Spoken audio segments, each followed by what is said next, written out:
అనిల్ గారు ఇక్కడ అయితే బుల్లిరాజుని క్యారెక్టర్ పెట్టి చేయడం మీద ఎంత ఫన్ అయితే జనరేట్ అవుతుందో థియేటర్లో, బట్ దాని మీద ఒక నెగిటివిటీ కూడా వస్తుంది కదా. కొంతమంది సైకాలజిస్టులు కావచ్చు, ఒక చిన్న పిల్లోని పెట్టి ఇట్లాంటి రోల్ చేపించారు, ఇలాంటి కొన్ని కామెంట్స్ ట్రోల్స్ వస్తున్నాయి కదా. దీని మీద మీరు ఏం చెప్తారు? అంటే ఇది నేను ఆల్రెడీ మొన్న ఇంటర్వ్యూలో చెప్పాను. అసలు పిల్లలు, ఆడవాళ్ళు, పెద్దవాళ్ళు అందరూ థియేటర్లో చప్పట్లు కొడుతూ క్లాప్స్ కొడుతూ ఎంజాయ్ చేస్తుంటే సైకలాజికల్ ప్రభావం పడే అవకాశం ఎందుకు ఉంటుంది? సైకలాజికల్గా పడే ప్రభావం అంశమైనవి చాలా ఉన్నాయి మార్కెట్లో. మనం చాలా హెల్తీగా ఒక చిన్న కామెడీ చెప్పాం. అండ్ మీరు అడిగిన దానికి చిన్న లాజికల్ ఆన్సర్ చెప్తా. ఇదే టాపిక్ సెన్సార్ ఆఫీసర్ దగ్గర కూడా వచ్చింది. సెన్సార్ ఆఫీసర్ కూడా సినిమా అంతా చాలా మెచ్చుకున్నారు.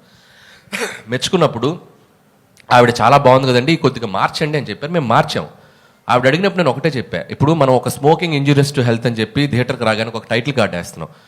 ఆ టైటిల్ కార్డు వేసినప్పుడు మనం పూజ చేసుకుంటూ అగరబత్తులు వెలిగిస్తూ మీరు సిగరెట్ తాగకండి, ఆరోగ్యానికి హానికరం అని మనం వేసామనుకోండి, అది రీచ్ అవుతుందా? అది స్మోక్ తాగుతున్నది మనం చూపిస్తేనే ఇంజూరియస్ టు హెల్త్. అలాగే ఈ సినిమాలో మనం చెప్పాలనుకుంది ఏంటంటే ఓటీటీ వల్ల maybe there is a chance kids మీద దాని దాని ఇన్ఫ్లుయెన్స్ ఉండొచ్చు అనేది మేము చాలా కామెడీగా చెప్పాం. ఈ విషయం 25 ఏళ్ల క్రితం జంధ్యాల గారు ఐహై నాయక్ అనే సినిమాలో ఒక పెద్ద ట్రాక్ వేశారు. సినిమా అంతా పిల్లోడి మీద తీశారు. అంటే స్పాయిల్ కిడ్, ఆ స్పాయిల్ కిడ్ ఉంటే ఆ పడే టార్చర్ ఎలా ఉంటుంది అనేదాన్ని మనం చాలా హెల్తీగా పాజిటివ్గా చెప్పాం. ఇక దాన్ని కూడా తీసేవాళ్ళు ఉంటారు, దాన్ని మనం పట్టించుకోకుండా ప్రజలు ఎంజాయ్ చేస్తున్నారు, ప్రేక్షకులు ఎంజాయ్ చేస్తారు, దాన్ని అలా పాజిటివ్గా ముగిద్దాం. That is Anil. Thank you sir. Venkatesh గారు అదే ఆ కిడ్ మీద కూర్చుని నేను కూడా వెంకటేష్ గారు ఆ కిడ్ మీదే ఓ పక్కన మీరు ఓటీటీ చూస్తే కిడ్స్ పాడైపోతారు అంటూనే రానా నాయుడులో కిడ్స్ను పాడు చేశారుగా. పాడు చేశానా? నాకు అనిపించలేదమ్మా. మనవాడిని అనిపిస్తే నేనేం చేయను. ఎంతమంది పాడేవారు నాకేం తెలుసమ్మా. అది నేను కాదు, I did a sincere job. I felt it was little too much. Second season కొంచెం తగ్గించాను. What I can do I will do. So దానికి అక్కడ మీరు అన్నదానికే సమాధానం చెప్పారు వెంకటేష్ గారు. సీజన్ 2లో అంత ఉండదు.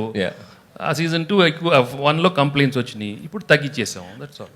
ఇప్పుడు ఇంకొక ప్రశ్న, మొదటి రోజు 1000 రూపాయలు, 800, 600 టికెట్ ప్రైసులు పెంచుకొని వారం రోజులు పెంచుకొని సినిమాలు రిలీజ్ అయ్యాయి. మధ్య ఏ టికెట్ ప్రైసు లేకుండా, అంటే హై ప్రైస్ లేకుండా ఆ సినిమాలని వారం రోజుల్లో రికార్డు బ్రేక్ చేసింది మీ cinema.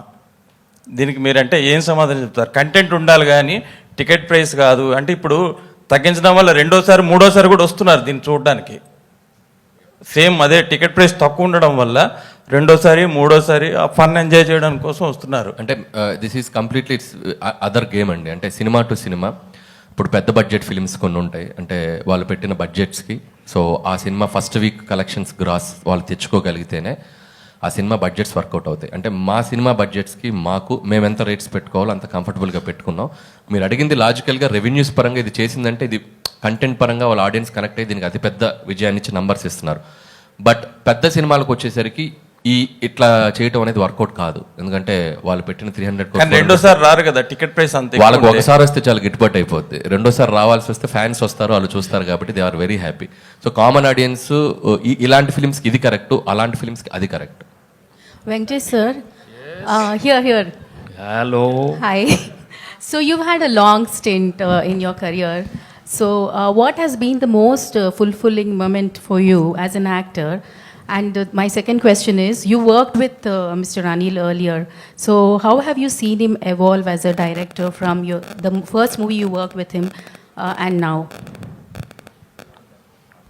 See, as an actor, I'm very happy with my choreograph because the audience have always been very encouraging right from my first film, and they've given me a warm reception with all different kind of genres right from the beginning, whether you say entertainment films, action films, emotional films.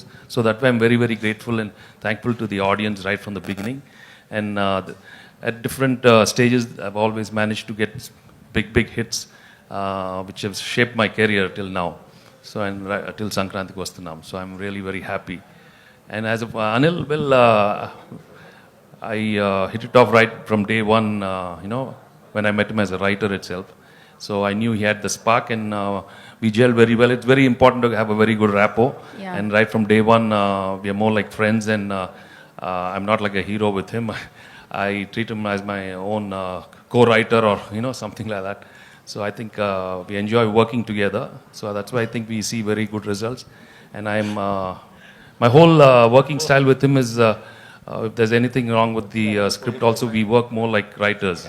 So there's a lot of bounce back ideas within us. So that's why, and he's very, very flexible when it comes in the, on the spot. So, and he's got so much energy, and I just love his energy. Yeah.